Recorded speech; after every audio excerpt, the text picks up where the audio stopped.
Hey, hey, wealthy money magicians. How are you guys? Phew, I feel like I haven't done a live class in such a long, long time. Actually, yeah, I think I haven't done a live class in a long time. My internet in Thailand wasn't as great as it usually was.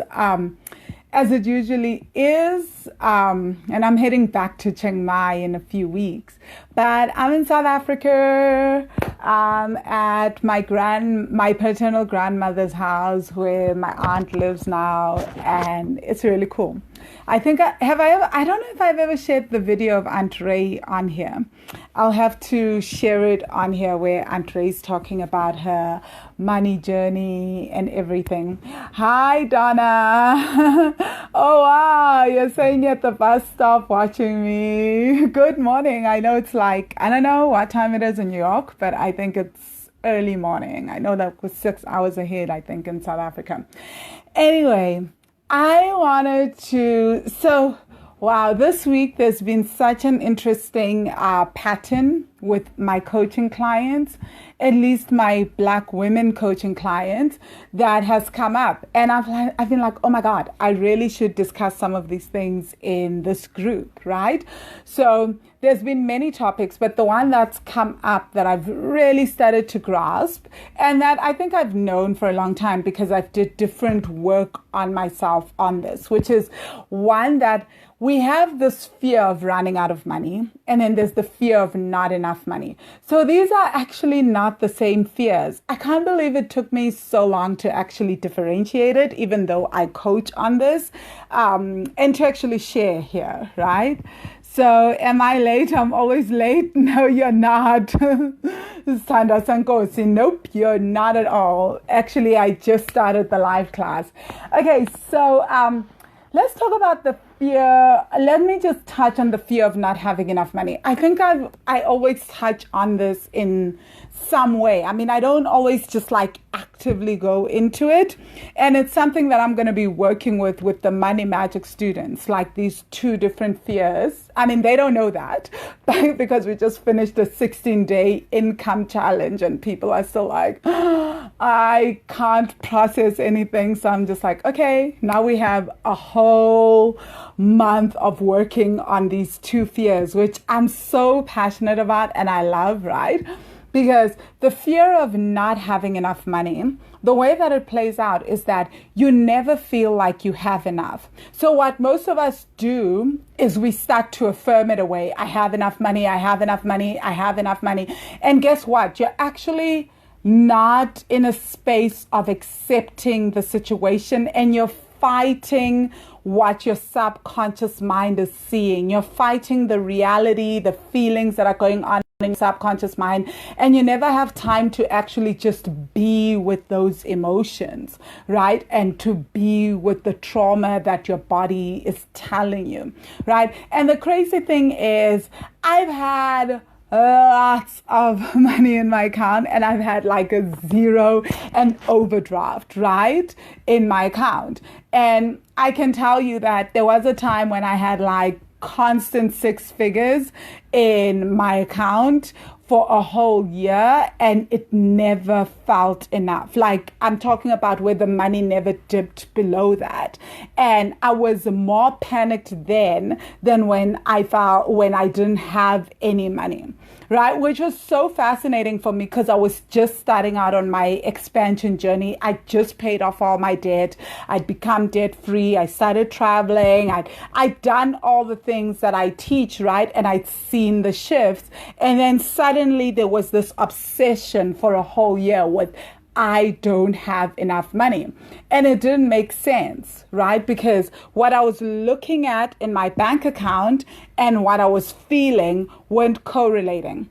And this is where I keep saying it's never about the money. Please believe me, guys. Like, I have some coaching clients who are really, like, by any standards, are moneyed. in terms of not just in South Africa, but in the UK, in the US, by any standards. And they also feel this way. It's like, it's just not enough, right? Because it has nothing to do with the money. But then we've been convinced that all we need to do is to just make more money, make enough money, and then it will be enough. And then I'll feel sorted and everything will come together. And that's not what happens, right? So this fear of not having enough money, how it plays, it often comes from childhood, right? So if we were around parents, whether or not we grew up in an environment where there wasn't enough or there was enough, right? Because I have clients who come from environments where like they'd be considered, like I said, wealthy by any standard in the world. And it still feels like it's just not enough money, right? And it's funny, I'm smiling now because I remember that I once worked with a Saudi prince, and there were times when we'd have money arguments where I worked for him as a tutor / coach. And it was just so fascinating to observe that and to actually remember that in the midst of this, right? And we can all agree that royalty has money globally, right? At least in the Middle East. And it's just so, I just had that memory. But so it's not about the amount of money that we have, because most of us are probably never going to beat a prince from the Middle East in terms of being moneyed, right? So if they have such moments of, no, it's too much, it's not enough, then I would imagine that for most of us, that's also a story that we need to work through, right? So, okay. How it plays out is whenever we feel like we don't have enough money, we go into our bank accounts and it doesn't matter what's there. We feel like it's not enough. So we'll instantly go into panic mode, right? And the minute that we go into panic mode around money, we literally lose our sense and our rationality, right? And what often happens when we feel like there's not enough is that suddenly we may actually because we instantly move into the space of self-denial around self-care. So in the Money Magic course in the student group, I've just been teaching about this idea of like money as a masculine energy, and that actually we don't have to behave in the traditional masculine way in order to attract money, that actually just by being in our feminine and being completely in the feminine, we can also attract money. In fact, that is the fastest way, because the masculine, and this is not about gender, right? This is about energies, is that masculine energy is drawn to feminine energy, right? But then what most of us do is we basically deny what our intuition is telling us, because there's not enough money. So when our intuition is saying, go get a massage, or our spirit of money is advising us to go relax, get a massage, chill out, what we do is we shut that down. When we're being given guidance to go invest in this, start this business, or just relax, because it's counterintuitive to what we've been taught about money from the masculine point of view, because money is very masculine, and for the longest while in this world, the people that have possessed money have been men, right? So it makes sense that they would have imprinted their own ideas on how to make money and how to manage money. But for most of us as women, we're also ruled by our cycles. I was sharing in the student group that we're also ruled by our cycles, by the womb. So if we're trying to make money from such a traditional masculine space of working 9 to 5 every single day, showing up fully every single day, when we're on our cycles, there's times when we need to literally cocoon for 4 or 5 days. But then we negate that because we need to go and make money. So then we negate the knowledge of the womb, we negate the wisdom of the womb, and we go out and we're out there making money and we're stressed. And then we wonder why it is that we have so many womb issues, why our wombs are crying, why we're having so many energetic issues as women, right? That are in our body, like physically, that we're feeling in our bodies, right? And that then we're considered aggro and angry and resentful and blah, blah, blah, blah, blah, right? So we can definitely work within that. But the minute we once we buy into the belief, and it's not even about buying into the belief, because I don't like that actually. Scrap that. Pretend I never said that, right? But when we feel like we don't have enough money, that's when we start becoming practical. That's when we shut down our internal knowledge, our internal wisdom around money. And incidentally, that's actually when we start to create this notion that there's not enough money, right? That's when we start to act from a place of not enough. So why is it that we believe so deeply that there's not enough money? Well, for one, we do come from, especially if you come from oppressed backgrounds, we do come from societies, communities, nations where we have seen that there's not enough. It's not that this is just a belief that is airy-fairy. It's that really there hasn't been enough for millennia, right? So the thing isn't to run away, not even millennia, actually, centuries. So this is like a really new thing for most people with colonization, because colonization is actually 400 years in. It's not like a thing that we've had for millennia. Our ancestors actually had more of an idea of enoughness than we have had, right? So for millennia, there was more of the notion of enough versus not enough, which is only just like a few hundred years old.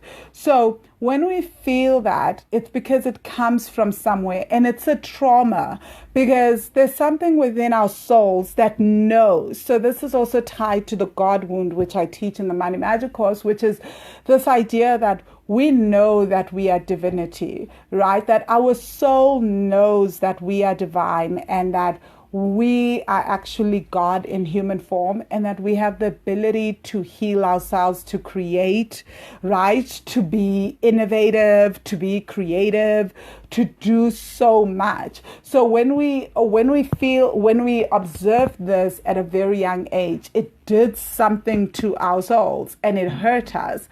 But then not only did it just hurt us, we also felt, and people don't understand this. What we're often taught is, what stories did you hear as a child? That's not true. It's not the stories that you heard as a child that are impacting your relationship with money. It's not the beliefs that you heard that were uttered around the family dinner table that were uttered in the hallways at home that are actually impacting us. It's what we physically sensed.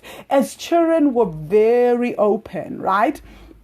And I always say that for us, especially people of color, we tend to be very spiritually attuned, so we can sense when something is off, right? So as kids have the ability, we have the ability to sense when something is off. So every time money was mentioned, it didn't have to be that your parents were freaking out. It's just that as a kid, you were able to sense at the deepest level what they were feeling. So literally, I'm not joking when I say this. I say to my clients, don't tell me what the family said. I want us to go back into the childhood memory, and then I guide them into feeling what they were feeling. Don't worry about the words. Feel into your body. Feel what the family was doing.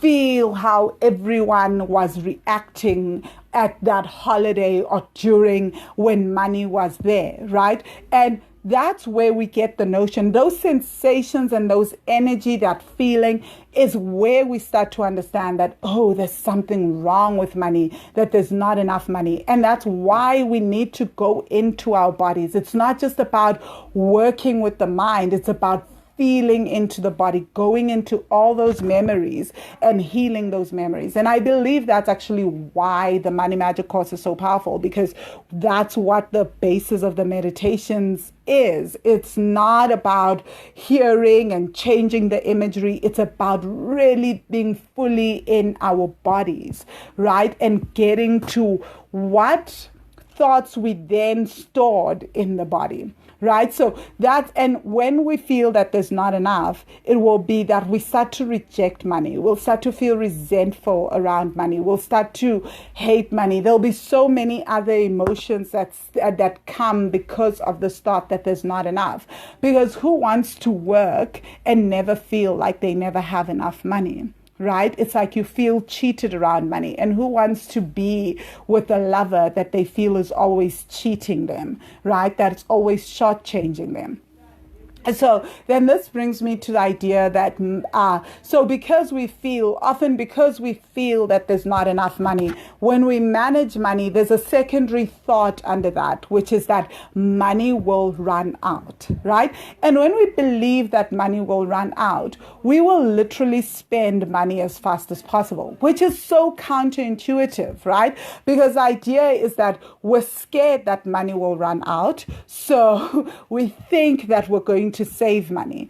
But when we have that belief that money will run out, what often happens is that we want to buy everything as fast as possible before money actually runs out, right? I hope this is making sense, guys. So just sit with that, and you can literally ask yourself, how do I feel in my body when I believe that money will run out, right? And then just start to observe your behavior. You can fully bring up that thought whenever you have money, that money will run out, and just feel what the urge is, what your urge to do with money when you have this thought. And it's literally that because money will run out, you want to buy up everything as fast as possible.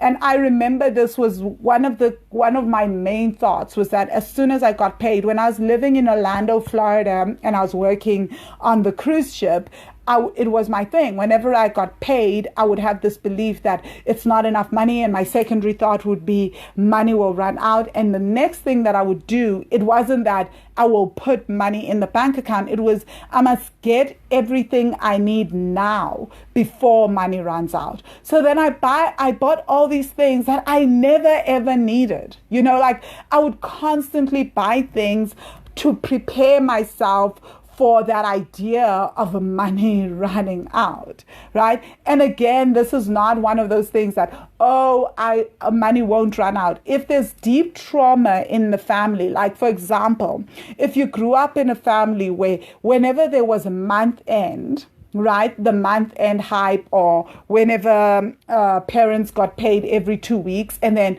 you saw that as soon as money came into the bank account, everyone was spending money as fast as possible, and then the second week into the month, money had run out. This is a deeply embedded belief, right? It's something that your inner child, your inner teen has picked up as the reality of what money is, and it is deep within the system. It's deep in your body. You've stored it in different parts of your body. It's stored in different memories. It's part of your money wiring, because that is actually something because repetition is what makes us believe in something very deeply, right? Is that if I constantly saw that when my mother or father got paid, things were good. We went out to restaurants, everything, and then money was spent as fast as possible. Then money ran out and things were really bad. Then my core belief will be that money runs out. But here's the thing. One of the things in that sense that we keep seeing money run out, we basically have to do the work so that we remind our inner child that money ran out, but money always came back in, right? And I always say this to clients, that even if it was just a social grant that was coming in, it was still that money consistently came in. It came in at a set time. And that's also another thing that we need to break, right? So at the same time that money is running out, we have been conditioned because we saw our parents earn money every month. Okay, so Refila, you say, I always buy my kids clothes seasons in advance for now. I'm already buying for next winter. I already bought Christmas clothes. Wow. Okay, that's very, very interesting, Refile. Okay, so what was I going to say? I said, at the same time that we see that money runs out, we've also, hi, Sarah Jane, you say, hi, gorgeous woman, so good seeing you spreading the word that money is an illusion. Agree that money needs to circulate. Yeah. Okay, so Guys, so I was going back to the idea that because in the same way, we've also been trained to wait for money. I don't know how else to put it, right? Is that in the same way that we saw that money runs out, we've also been trained from the way that we've been brought up that people earn money once a month. Right? And so there's also this notion that's deeply ingrained within us. So even when we build our businesses and even when we get jobs, we buy into that notion that I can only earn once a month. But there's no reason why money has to run out, right? Because there's also a way that you can build your business, build your company, get a job. Maybe there's a way to get a job, right? Where you don't have to earn just once a month, because actually there's 365 days in a year, and yet you're expected to earn 12 times in 365 days. So maybe there's also a whole new paradigm shift that needs to happen in how money is earned, right? But what we've been taught is that, of course, money will run out. So what we do in response to this thought that money will run out isn't to go, how can I expand myself so that money constantly comes into my bank account? And there's also a trigger around that, right? About money constantly coming into our bank accounts and how we block that from happening and why. And I will explain one of the key thoughts that stops us from allowing money to constantly flow into our bank accounts. It's not just a thought, it's a deep, especially for many Black women, it's really also tied to the breadwinner status. And it's something that I will share about that as well, right? But that's not going to be in this video. It's going to be in another live class. So the notion that money will run out, we basically created, and then we were frozen by that fear. And because we just earn once a month, there's nothing in us that goes, how do we stop money from running out, right? And then we allow ourselves to be frozen by the fear that money will run out, which stops us from thinking of creative ways to make money and to ensure that, to build businesses that allow us to constantly be earning, right? And I guess maybe that's not a thing to have a discussion about in this video right now, because the other thing that we do is that we believe that to constantly earn money consistently means that we need to increase the amount of work that we do, which means, and there's that becomes the whole conversation of ease, and that whole conversation of having to work harder to make more money is actually going to trip us up. This whole hustle conversation that we have, that in order for money not to run out, we have to be in a constant state of hustle, is what actually stops us from expanding, because there's only 24 hours in a day. So if I want to quadruple my income, and my belief is that if I want to quadruple my income, I need to work harder, the subconscious mind is going to say quadruple income means quadruple work. So if I'm already working 8 hours a day or 10 hours a day, how am I going to work 40 hours a day to quadruple my income? So do you see where the limit is as well? Right? So there's so many other elements to this that stops us from actually allowing money to constantly flow in as well. So there's that, but I just wanted to, but my whole aim for this wasn't actually to even talk about increasing income, but this idea of money will run out. So when you feel the thought that money will run out, how do you heal it?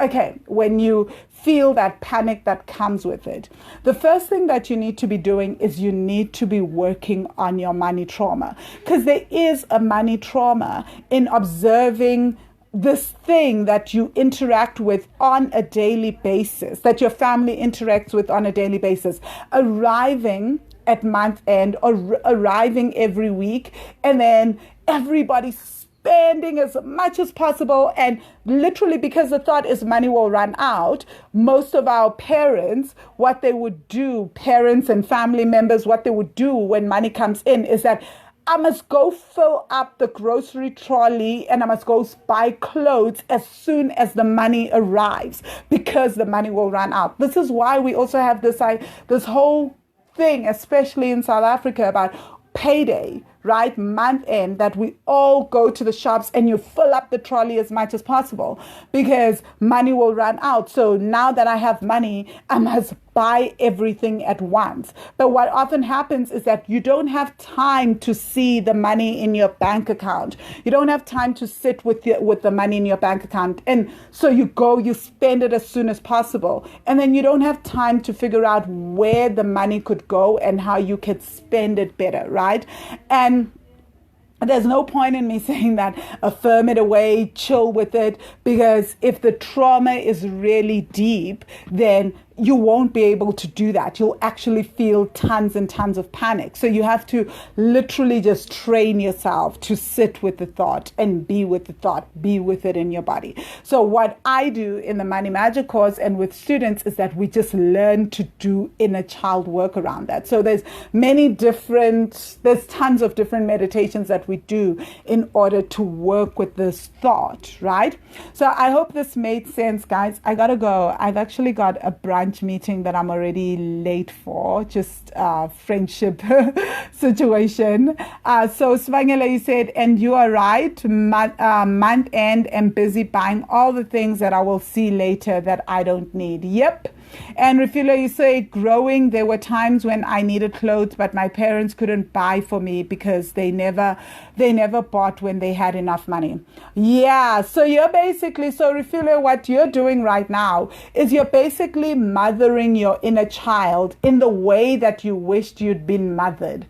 Okay, so that's a conversation for a whole other day, right? So, and I will do a live video on that tomorrow. I will talk about that because I think that's actually super important, that we use money and mother ourselves with money in the way that we wish our parents had mothered us. So that's why we will often do, and also we'll do that with our kids. That's why we'll buy our kids everything, even though we can't afford it. And we'll do the very most in terms of buying for ourselves. So if you do come from that background where, I grew up and there was never food in the house, I will do that to mother myself in that way, because you're responding to the trauma of that child, of the inner child within. And I keep saying this, right? We're really just grown up 4-year-olds walking around, mothering ourselves in the way that we were mothered or in the way that we wished we were mothered. So both of those are not absolutely healthy, right?